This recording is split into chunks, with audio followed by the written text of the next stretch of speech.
Hello and welcome to another game in 212 PSN review. Today I'm going to be taking a look at Burnout Crash, which if you've never played it before, I suppose the best way to describe it is actually a puzzle game, because it's all about doing this just right every time. It's not so much a racing game, and I will show off obviously, but for now at the start you get player, you get auto-log recommends and auto-log challenges. I really can't stand auto-log. I hate it as an idea, as a principle and everything, and I think it will eventually lead to me not buying as many new games. I really do hate this era of gaming where you've got to be connected to everyone every single second of every single bloody day.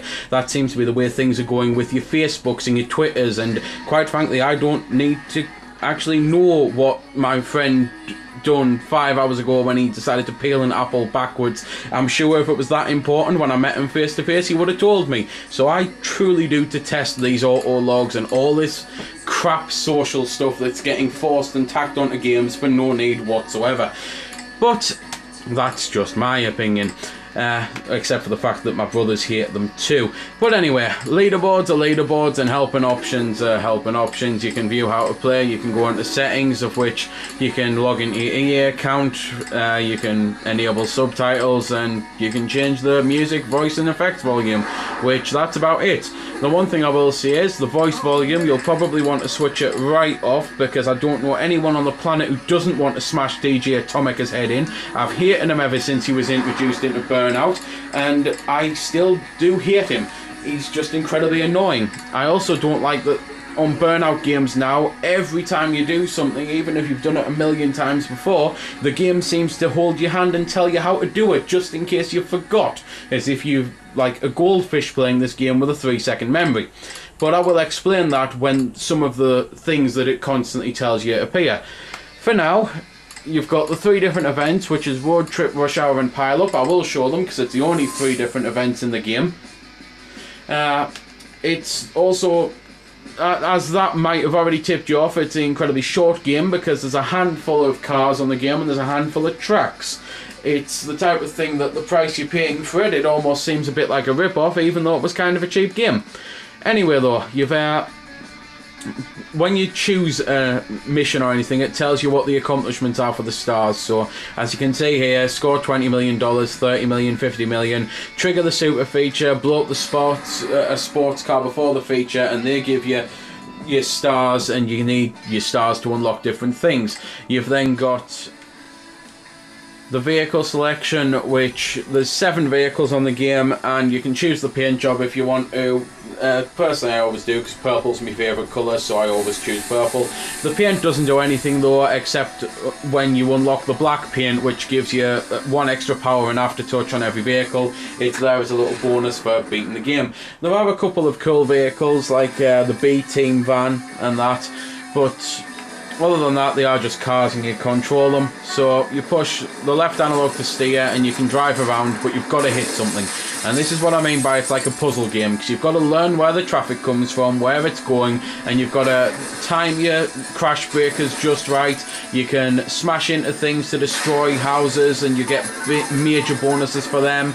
You get special bonus events, and this is what I mean by it tells you it every time. For example, there's a pizza truck, and the pizza truck gives you a roulette wheel of things that happen. So it could be like it makes you more score or gives you magnetism or things like that. And obviously magnetism means that the cars attract to you like a magnet. And it will tell you what the pizza truck does every single time you get one, regardless of how many times you do it.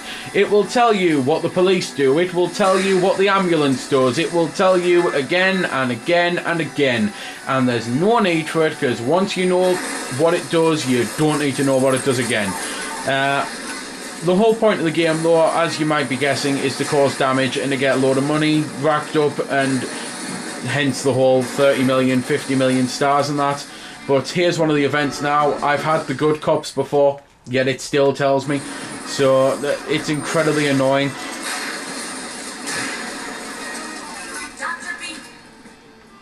But that's just this one mode. To be fair, I've been seeing things like, well, the getting the cash and all that, and you've pretty much got infinite time, and you've got the 5 crosses over there, which once 5 vehicles escape, that's it, it's over.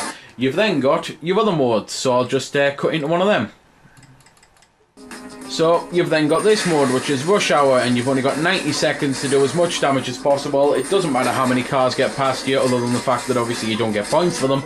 And that's, well, that mode. Just going back to the first mode, I forgot to mention the big features that are on the level. So for example, by getting a load of cars destroyed, there'll be then like a huge tornado will come and totally destroy the city, giving you loads of extra bonus points, or a huge lobster monster will walk across. But that's just on that mode, the road rage mode. So let's, oh well, to be fair, I might as well show off the pizza, because I did mention it. So let's see what I get.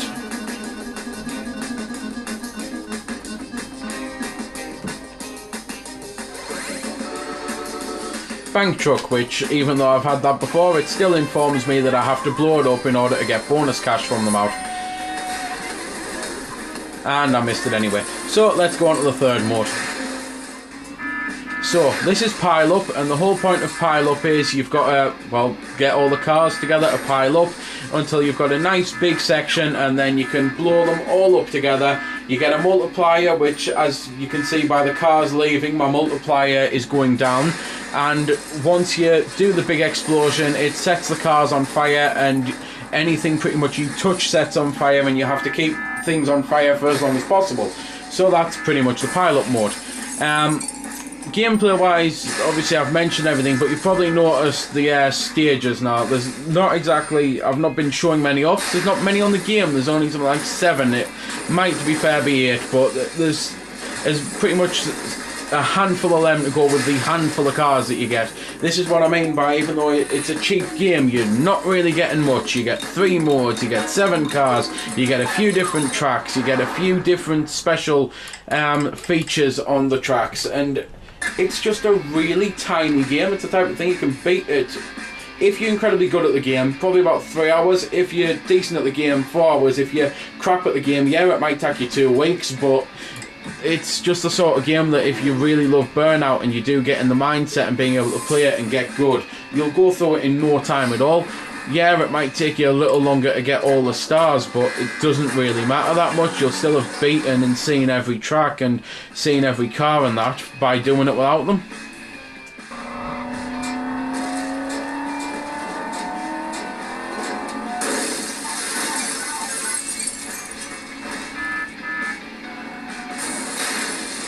So, running out of things to say. Graphically, it looks really good.